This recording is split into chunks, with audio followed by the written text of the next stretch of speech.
Pinocchio is another example of Disney remaking a old animated classic that does not need to be remade.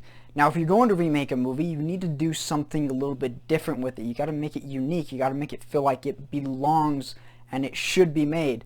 This film doesn't really give you any of that. There are some added moments, but they just feel like filler to make the film longer because it's live action. They don't expand the story in any way. They don't change anything in any significant way. It's just longer, and it's not any better. Now, this film does contain more or less the exact same story as the original Pinocchio. There are some slight changes, but for the most part, it's nearly exactly the same.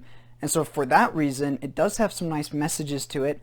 It is a fun story, but you're just going to have better luck watching the original version of it. I wasn't a fan of the way that they decided to display things in this one, the visual style. It was a little bit more creepy at parts, which some kids may not like. It's definitely not a creepy movie or a scary movie, but there are some moments that tend to be a little bit freakier. But overall, it doesn't deliver. It doesn't live up to the expectation of what the original one gave us, and I don't particularly love that. The big thing that I hated about this particular film is the way that it ends, and I don't really want to spoil it.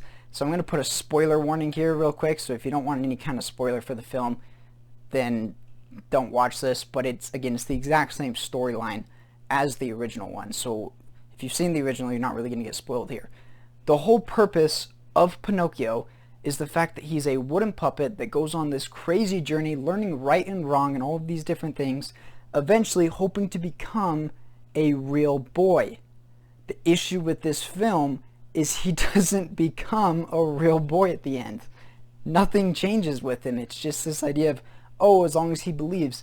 That's not the point of the story. He was supposed to become a real boy. That was the whole point of the animated version.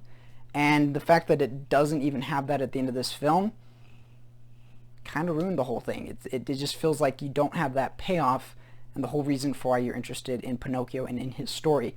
So I completely hated that. I did not like the ending whatsoever. I also didn't like the fact that they changed some of the things within the film. For instance, the whale at the end is more like this weird sea creature monster, and I don't know why they just didn't keep it a whale. So there are a lot of those changes that I didn't like, but it is still the Pinocchio story, so there's still some enjoyment to be found within it, but you're going to be better off if you just go and watch the original. So overall for me, this is the type of movie that I don't really recommend. I recommend the story, but I recommend seeing it in the different version. The one big positive thing that I will give this film is that it is very family friendly. There is really nothing in this film at all that you need to worry about, other than the fact that I think there's one use of a swear word, and there is a few moments that are made a little bit freakier than they are in the cartoon version.